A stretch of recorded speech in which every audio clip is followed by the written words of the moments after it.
été coupée. Donc, je vous disais que sur ce site-ci, quand vous tapez les médicaments, vous avez les catégories. Ici, c'est pas le meilleur des exemples parce qu'en fait, dans acyclovir, vous avez les acyclovir, par exemple, tout ce qui est dermato, c'est catégorie D, et tout ce qui est par voie orale, c'est catégorie B. Bah, vous vous rendez bien compte qu'un acyclovir pour un bouton de fièvre, c'est pas une urgence vitale. Par contre, quand on a un herpès, c'est une urgence vitale.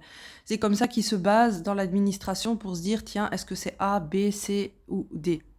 D'accord? Donc, vous voyez qu'il y a quand même une logique, mais voilà. Prenons un exemple. Ici, les spécialités ont un peu changé. C'est un ancien cours, le glucophage ou la metformine. Donc, c'est une catégorie A. Donc, avant, c'était à 0. Maintenant, c'est passé à 1 euro. L'influvac, donc, comme je vous ai dit, regardez, il suffit vraiment de voir la liste que je vous ai donnée. On le retrouve, vaccin contre la grippe, donc CCS.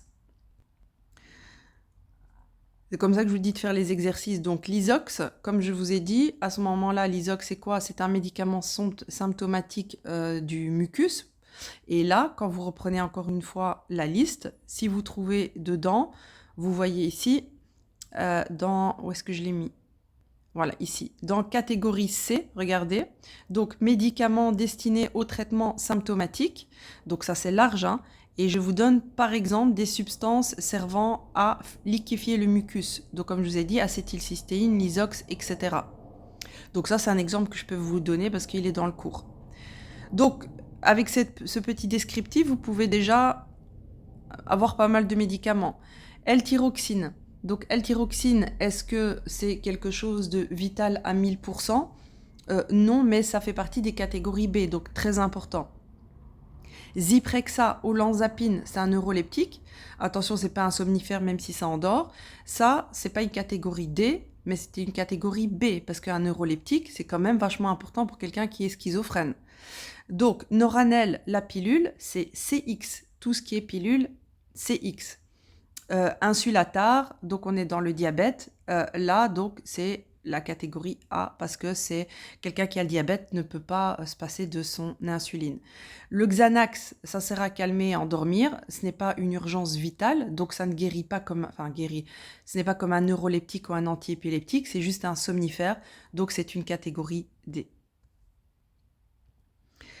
Parlons un petit peu ici des documents de remboursement. Là, je vous avouerai que c'est vraiment de la pratique. Donc, si vous n'avez pas fait vos stages et que vous ne voyez pas la différence, c'est compliqué. Ça veut dire que vous n'avez pas fait assez de comptoir. Normalement, ce stade-ci de l'année, vous savez faire la différence. Donc, je rappelle, tout ça, c'est de la matière de stage. Moi, je m'assure que c'est bien compris. Alors, si je vous fais un petit résumé, il y a deux documents. On l'appelle soit annexe 30 ou 704. C'est des synonymes. Puis, vous avez BVAC. Donc, c'est deux documents qu'on imprime après avoir payé, après que le patient ait payé. Donc, je vous donne une situation. En fait, si vous voulez, c'est simple. Annexe 30 704, c'est un document destiné à votre mutuelle. Donc, mutuelle, c'est l'organisme que vous payez qui intervient pour les soins de santé. Un BVAC, c'est une assurance complémentaire. Par exemple, une assurance hospitalisation. Une assurance de l'État. Par exemple, je travaille à la Commission européenne et il y a un organisme, une assurance de l'Union européenne qui me paye tous mes médicaments. Donc, ce n'est pas une mutuelle. Par exemple, je sais pas moi, je suis représentant au Parlement polonaise, d'accord? Donc, je quitte la Pologne où j'ai ma mutuelle. J'arrive en Belgique pour une mission de 6 mois. Je ne vais pas m'inscrire à la mutuelle ici. Par contre, l'ambassade ou le Parlement va me donner une assurance qui va prendre en charge tout ce dont j'ai besoin médicalement.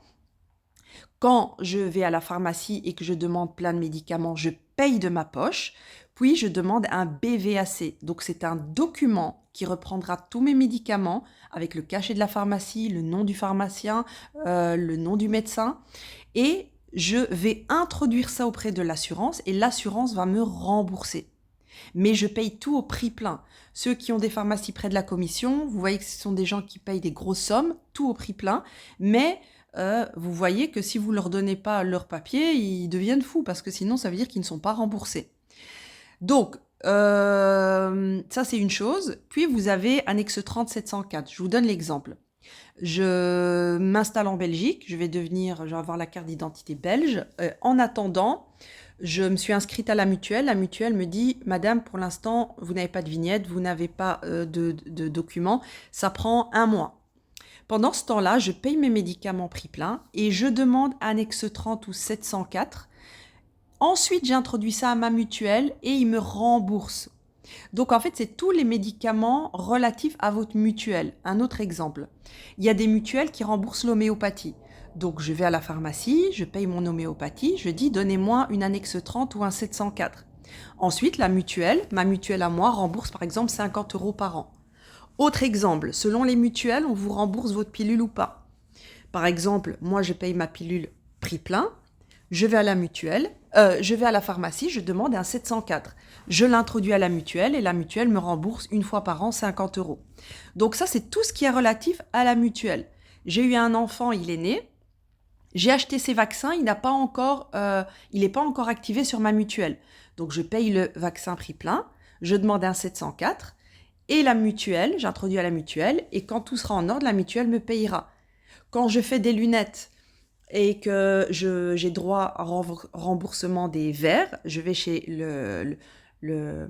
pas l'ophtalmo, l'opticien, il me fait un papier et je le rentre à la mutuelle, vous êtes d'accord? C'est comme si c'était un 704. Et donc, c'est différent d'un BVAC. Est-ce que je peux avoir les deux? Oui. Dans le cas, par exemple, je suis belge, j'ai une mutuelle et j'ai une DKV. Par exemple, quand j'ai un accident, si j'ai un accident, ils me prennent tout en charge. Donc, je paye mes médicaments avec la mutuelle, le tiers payant. Je ne dois pas demander de 704 parce que la mutuelle ne me rembourse pas les médicaments plus que ce qu'elle fait le tiers payant. Mais dans le cadre de mon accident, tout ce que j'ai acheté, je peux l'introduire à la DKV qui me remboursera. Donc, la plupart d'entre vous, tout le monde a une mutuelle, quasiment tout le monde, mais peu de gens ont une assurance complémentaire. Vous voyez? Et il y a des gens qui n'ont qu'une assurance complémentaire et pas de mutuelle. C'est souvent des étrangers, des gens de passage.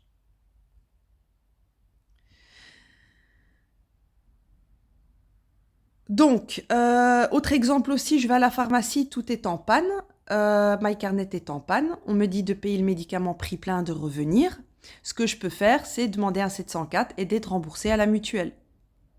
C'est comme si vous n'avez pas l'autorisation pour un médicament, on vous dit payez le prix plein et on vous fait un 704.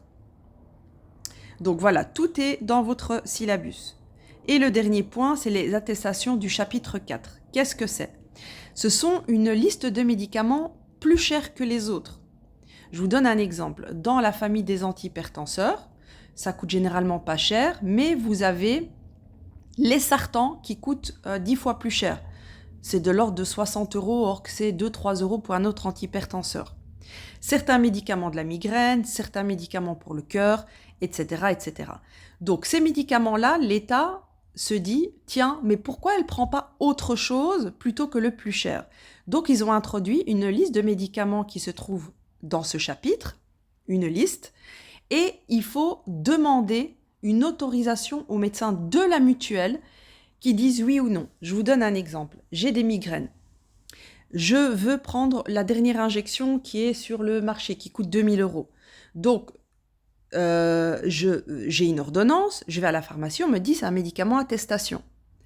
Je dis tiens, c'est bizarre, j'en parle à mon médecin. Mon médecin me dit en fait, pour avoir accès à ça, vous devez d'abord essayer du Redomex, vous devez d'abord essayer un antiépileptique, et si ça ne va pas, et que je l'atteste, je vais remplir un document en disant que vous avez essayé, ça n'a pas marché sur vous. Donc, vous pouvez avoir un papier, on appelle ça une attestation, avec un long numéro, avec une date de validité, renouvelable ou pas, me permettant d'acheter mon médicament. Pourquoi ils font ça? Parce que si tout le monde se rabat sur les plus chers, c'est qui paye? C'est la mutuelle. D'accord? Et la mutuelle veut payer le moins possible. Donc pour ça, ils vous obligent à essayer certains médicaments. Et donc il faut prouver que vous avez essayé autre chose. Donc, comment ça se passe? Tout est indiqué. Donc vous allez chez votre médecin, spécialiste ou généraliste. Il doit faire un document. Le document va chez le médecin de la mutuelle. Donc les mutuelles ont un médecin conseil. Ce médecin analyse votre dossier, il dit oui ou non. Vous recevez l'autorisation dans votre carte d'identité et à la maison. Et avec ça, plus votre ordonnance, vous allez à la pharmacie, vous achetez le médicament, le pharmacien met le numéro sur l'ordonnance et voilà.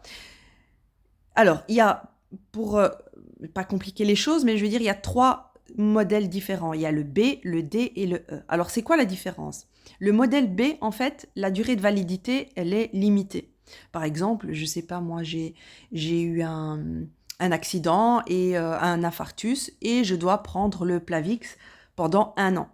Donc, le médecin va me faire une attestation B, elle est limitée dans le temps et elle permet, à la fin de ce temps-là, de pouvoir être prolongée avec un espèce de talon. Donc, le médecin, à ce moment-là, va demander un renouvellement parce qu'il y a déjà eu une attestation.